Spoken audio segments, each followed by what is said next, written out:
بسم اللہ الرحمن الرحیم۔ ناظرین، آج کے اس ویلاگ میں ہم ایک واقعہ پڑھیں گے جو کہ نماز کی اہمیت کے بارے میں ہے۔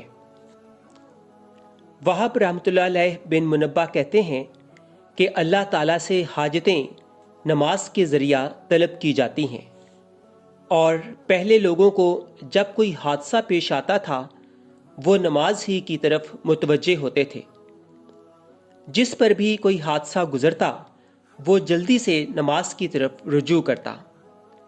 کہتے ہیں کوفہ میں ایک کلی تھا جس پر لوگوں کو بہت اعتماد تھا۔ امین ہونے کی وجہ سے تاجروں کا سامان روپیہ وغیرہ بھی لے جاتا۔ ایک مرتبہ وہ سفر میں جا رہا تھا، راستہ میں ایک شخص اس کو ملا۔ پوچھا کہاں کا ارادہ ہے؟ کلی نے کہا فلاں شہر کا۔ وہ کہنے لگا کہ مجھے بھی جانا ہے، میں پاؤں چل سکتا تو تیرے ساتھ ہی چلتا، کیا یہ ممکن ہے کہ 1 دینار کرایہ پر مجھے خچر پر سوار کر لے؟ کلی نے اس کو منظور کر لیا، وہ سوار ہو گیا۔ راستہ میں ایک دوراہا ملا۔ سوار نے پوچھا کدھر کو چلنا چاہیے؟ کلی نے شارع عام کا راستہ بتایا۔ سوار نے کہا یہ دوسرا راستہ قریب کا ہے اور جانور کے لیے بھی سہولت کا ہے کہ سبزہ اس پر خوب ہے۔ کلی نے کہا کہ میں نے یہ راستہ دیکھا نہیں۔ سوار نے کہا میں بارہا اس راستہ پر چلا ہوں۔ کلی نے کہا اچھی بات ہے، اسی راستہ کو چلتے ہیں۔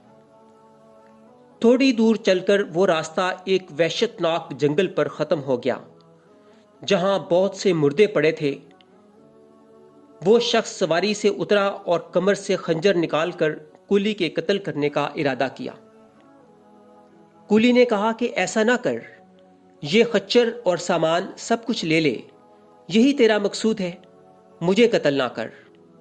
اس نے نہ مانا اور قسم کھا لی کہ پہلے تجھے ماروں گا پھر یہ سب کچھ لوں گا۔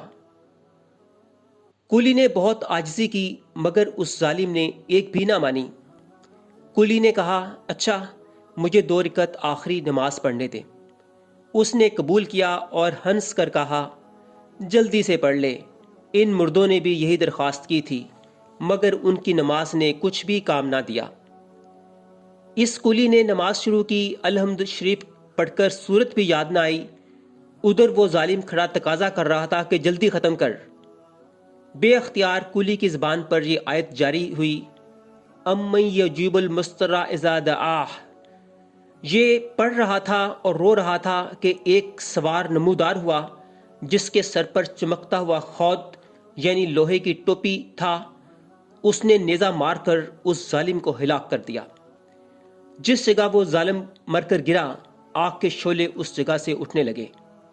یہ نمازی بے اختیار سجدہ میں گر گیا، اللہ کا شکر ادا کیا۔ نماز کے بعد اس سوار کی طرف دوڑا، اس سے پوچھا کہ خدا کے واسطے اتنا بتا دو کہ تم کون ہو، کیسے آئے؟ اس نے کہا کہ میں امن یجیب المضطر کا غلام ہوں، اب تم مامون ہو یعنی امن سے ہو، جہاں چاہے جاؤ۔ یہ کہہ کر وہ چلا گیا۔ ناظرین، در حقیقت نماز ایسی ہی بڑی دولت ہے کہ اللہ کی رضا کے علاوہ دنیا کے مصائب سے بھی اکثر نجات کا سبب ہوتی ہے اور سکون قلب تو حاصل ہوتا ہی ہے۔ ابن سیرین رحمۃ اللہ علیہ کہتے ہیں کہ اگر مجھے جنت کے جانے میں اور 2 رکعت نماز پڑھنے میں اختیار دے دیا جائے تو میں 2 رکعت ہی کو اختیار کروں گا، اس لیے کہ جنت میں جانا میری اپنی خوشی کے واسطے ہے اور 2 رکعت نماز میرے مالک کی رضا ہے۔ حضور صلی اللہ علیہ وآلہ وسلم کا ارشاد ہے، بڑا قابل رشک ہے وہ مسلمان جو ہلکا پھلکا ہو، یعنی اہل و عیال کا زیادہ بوجھ نہ ہو، نماز سے وافر حصہ اس کو ملا ہو، روزی صرف گزارے کے قابل ہو، جس پر صبر کر کے عمر گزار دے، اللہ کی عبادت اچھی طرح کرتا ہو، گمنامی میں پڑا ہو، جلدی سے مر جائے، نہ میراث زیادہ ہو نہ رونے والے زیادہ ہوں۔